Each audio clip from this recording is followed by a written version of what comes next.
Hello and welcome to Sean White's Solar and Energy Storage Podcast at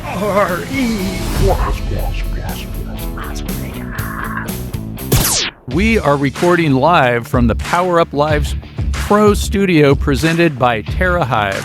Thanks to RE Plus and Suncast Media for hosting us. So today, our extra triple, quadruple, what's beyond that, Bill?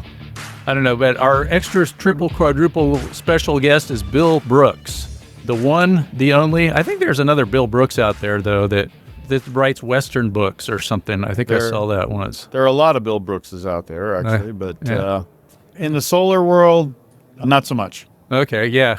And I'm with the best Bill Brooks ever right here. And we just taught a class that was really cool yesterday.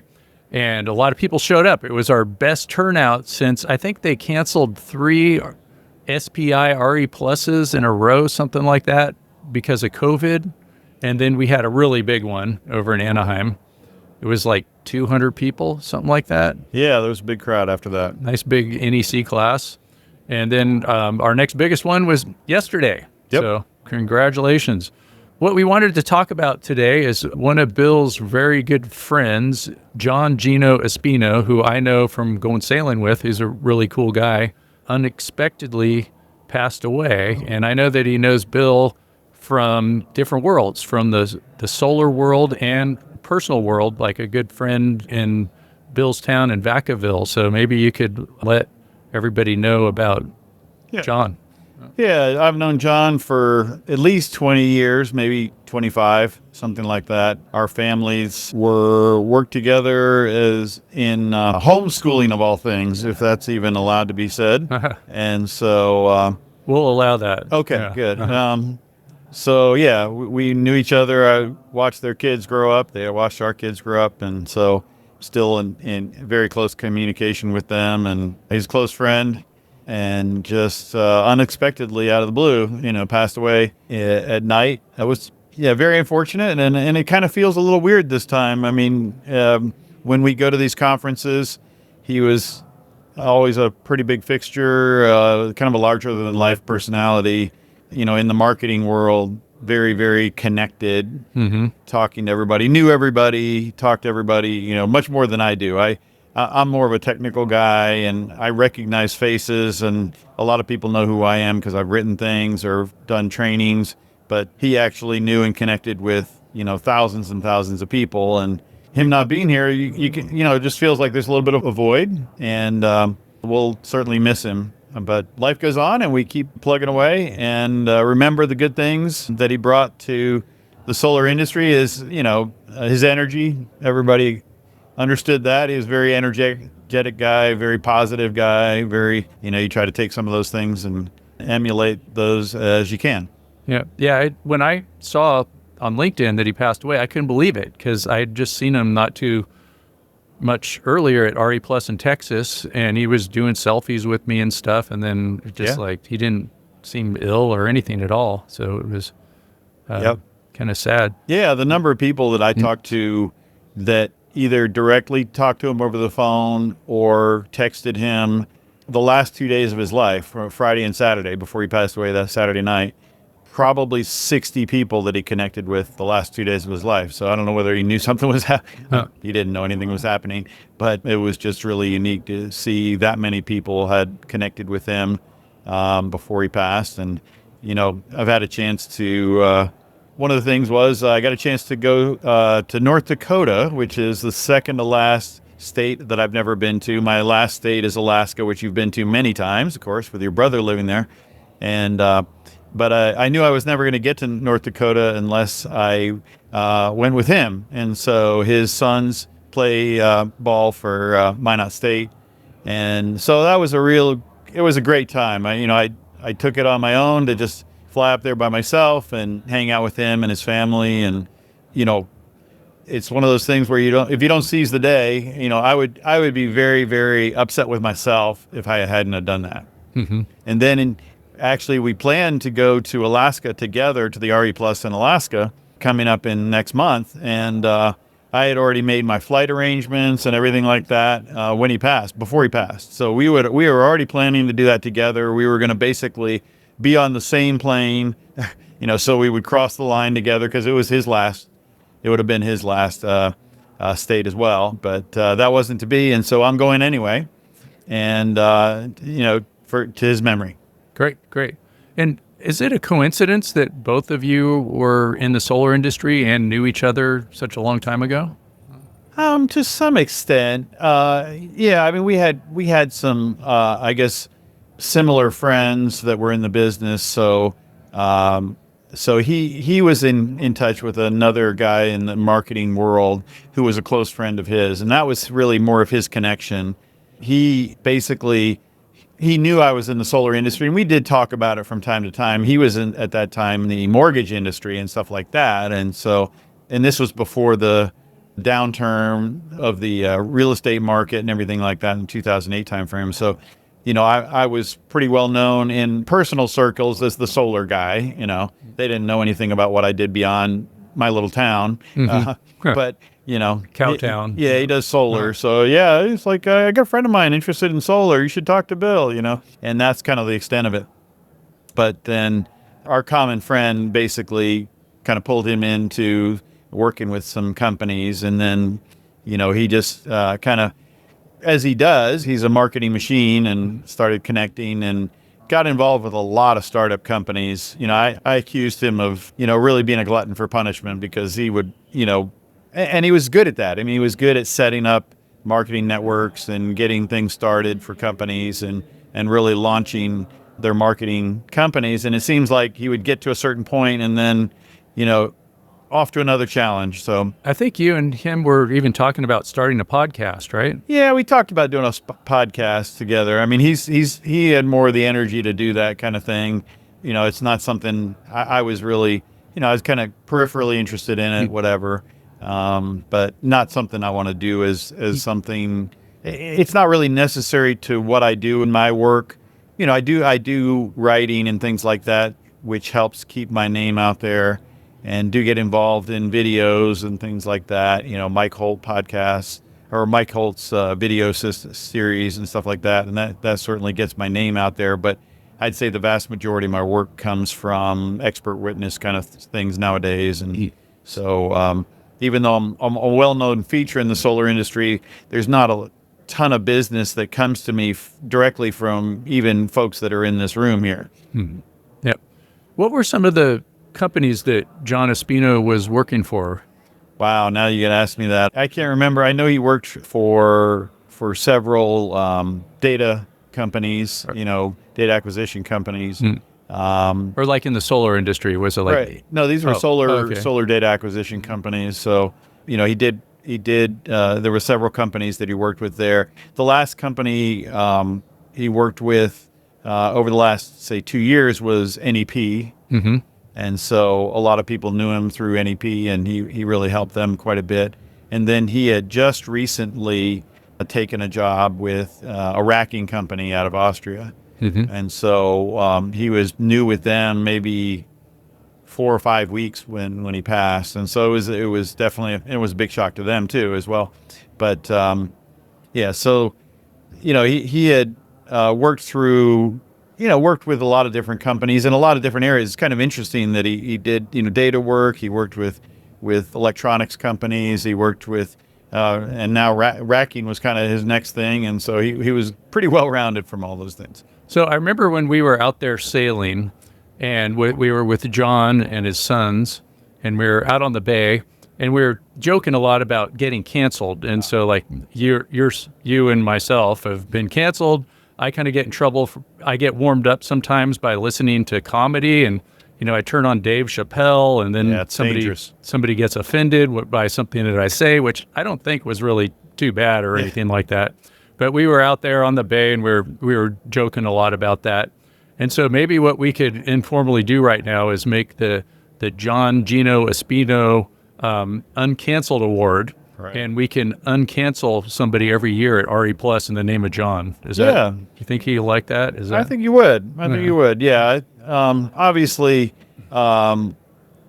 comedy has taken a big hit in the last 6 years or so, and so and comedy is intentionally supposed to be kind of offensive to everybody at some level. That's And I think what makes it comedy. even educates that way. Yeah, yeah, absolutely. Absolutely. It makes you look at yourself and, you can laugh at somebody else's situation, but get ready because the comic should be coming after you next. And so when he says something, he's like, well, I guess I kind of resemble that remark, don't I? And, and obviously Dave Chappelle is king of that kind of stuff, and he can get away with it. I mean, obviously, and people have tried to cancel him and unsuccessfully so. And so, but yeah, I enjoy comedy. I know you do as well. And, you try not to be offensive to people, but at some level, our culture has gotten very, very sensitive. So it's impossible not to offend people at some level. And that's unfortunate because healthy people can always take a joke. Unhealthy people can't. And unfortunately, we got a lot of unhealthy people out there that just mentally are not and emotionally are not that healthy. And so, so it's unfortunate that, occasionally I can't think of a lot of people that have been canceled in the solar industry. If I shared my views on a lot of things, I'd probably get canceled a lot more than I do. And maybe it's better that I don't do as much teaching as I used to, because, people do get offended. But, because you're a trainer and I did a ton of training, long before you came along, it was the comedy routine is really a way to keep people engaged. Working with codes and standards and installation practices and design ideas and all that kind of stuff it's engaging to people that are really into it. But even, when you're teaching a class, whether it's a day long or 2 or 3 days long or a week long, that's an enormous amount of time to keep people engaged and a huge challenge. And you really can't do it consistently, but to the extent that you can kind of wake people up with things that, they can laugh about. Hopefully they can laugh about. And occasionally, it was funny, every time you do a class, you'd get your, the evaluations will come back. And of course, you're always focused on the negative evaluations, right? And you find somebody got butthurt. 1 out of 100 or. Yeah, exactly. You get all these great things. Like, yeah, I know I'm great. I know I'm great, whatever. You just said butthurt. I think you're canceled. Oh, sorry. So you're uncanceled in the name of John Espino. That's right. So, somebody goes, well, he was very sexist about this. And it's like, it was obviously sexist. I mean, it was like over the top sexist. It was supposed to be super, duh, nobody would, say something like that. But, I took it seriously. And it's like, okay. I don't think any healthy person would have taken that seriously, actually. I'm sorry to hear that. Life's too important to be taken seriously. It is. It really is. And, it's exactly right. And so, anyway. There's a lot, life should be fun. It should be interesting. It should be engaging. We should always be able to laugh at ourselves, and see the silliness in things that we do ourselves that, and we always have room for improvement. So it's like, I don't have any problems with somebody says, well, I don't like the way you said that.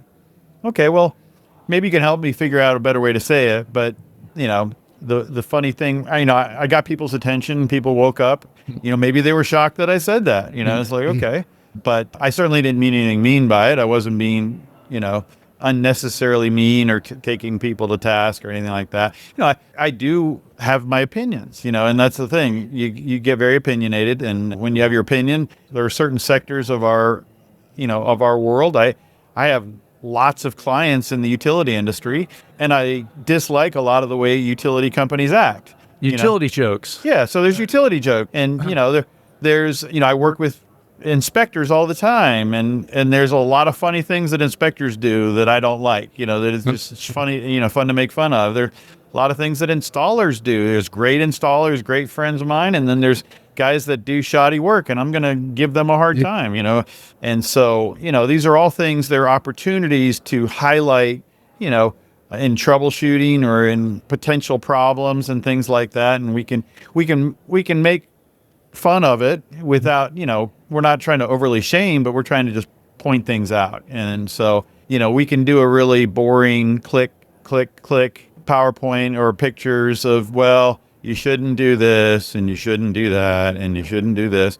Instead, I turn it into a story, and then you build a story around, and then people remember that. And he's like, oh, I better not do that because that story was a really funny story. And it's like, that dude must have really been messed up when he did that day, Yep. We interrupt you for a very important announcement. Shaun White's Solar and Energy Storage Podcast has been brought to you by Shaun White's Solar and Energy Storage Podcast. That's right, Shaun White is sponsoring his own podcast, and he wants to remind you to go check out some of his classes. You can go to SolarSEAN, that's Solar, SEAN.com, and then click on the links to check out his classes. You can check out his heat spring classes, and you can also hire him to teach classes for you, like at your company, something like that. Now back to the show. Yeah, I was talking to my favorite lesbian relative, and I was telling her how I got canceled from saying some jokes, and I told her the joke, and she's like, you know what? You didn't offend that person. They were offended for somebody else. That's right. They were trying to protect somebody else that didn't even really exist. Exactly. I think that is a really good point. And probably only somebody like that could say that, because when somebody is kind of virtue signaling for somebody else, you always run into that problem where they take it far more seriously than the person would have received it directly. Because in their own mind, they have this kind of twisted understanding of what's in the other person's mind, when in fact that person might laugh their ass off over the joke. They're like, I find that the funniest thing ever. Yeah. And it's like not even in the least offended by it. So it's a good rule in life is to never take offense for somebody else. I might be kind of prejudiced against HR directors, though. I think a lot of people are. In fact, HR directors are wonderful comic material because they're absurd in many cases. I mean, they're just the kind of things that an HR person has to do is just really funny. And you can point to movies like Office Space and other things like that where, the jokes just are super simple and they're easy because, the HR director is having to deal with all these different people with different viewpoints and people getting butthurt and upset about different things. And then there's company policies to try to say, well, you shouldn't do this and you shouldn't do that. And then people are trying to twist those company policies to say, well, that person did this in this situation, or I received it that way. And those are the kind of things that unfortunately you cannot prevent how somebody receives something. And that's a challenge. And I think as a communicator, that's the real challenge. Threading the needle with something that is funny, is... You said butt. Yeah, Beavis and Butthead. And that's the problem. You can't listen to stuff like that right before you come on. Oh, yeah. Yeah, because that's... Or South Park or, yeah. Well, and that's how I got canceled. I was listening to some podcast, and they were going off about this or that, and I won't go into the details of it, but, it just came out, and it was part of a joke, and these were all 20-somethings. And these folks just they couldn't know comedy if it slapped them in the face, and men and women in the crowd were chuckling, and the younger ones were horrified. And it's just like, and it was one of those things where there was an African American in the crowd, and it was kind of a African American joke, and I was born in Africa, and so I like to tell African American jokes and things like that, and people look at me, you're a white boy. And I'm pretty sure the African American guy was totally fine, and we were connected and having a good time. And it was the white 20-somethings that were fresh out of college. Offended for the other guy that wasn't offended. They thought, oh my God, he can't ever come back here again. So it's like, okay, I've got plenty of other work to do. So Yep. Yeah, and I did my 23andMe test. I found out a lot of stuff, about different relatives that I could probably have a whole bunch of podcasts about. Yeah. But I am part Senegalese, so nice. Sub-Saharan African. Absolutely. Absolutely. Well, I was born in Sub-Saharan Africa, so I claim citizenship to Nigeria, even though I don't have it officially. But okay, yeah. Good. Birthright. Birthright citizenship. I could have done that, actually. But at this point in the game, Nigeria is not the greatest place for a white person or a Christian. Either one of those things, probably not a good thing to be in Nigeria at the moment. But hopefully they'll figure out their problems. All right. Well, I can't wait to go to Nigeria and figure all that stuff out myself and go to the land of the birth of the Bill Brooks. That's right. So let's see. We just have a couple of more minutes left here before Sean O'Brien's going to come on. And I saw Sean a minute ago. If you saw him, that means he's around. That's good. And so let's see. So shall we hereby uncancel ourselves? Yeah. And then absolutely. Dave Chappelle, and maybe we'll do this again next year and uncancel somebody else. Yeah, find somebody else to uncancel. That sounds great. So if you're out there, you're in the solar industry, and you've been canceled by somebody that shouldn't have canceled you, we're going to uncancel you. That's right. Absolutely. In the name of John Gino Espino. Absolutely. Our friend. Okay. And so just for the last couple of minutes that we have here, or just for a minute, maybe tell us about the 2026 National Electrical Code and the 2029 NEC. Yeah, super quick. 26 code is going to be out in the next week or so.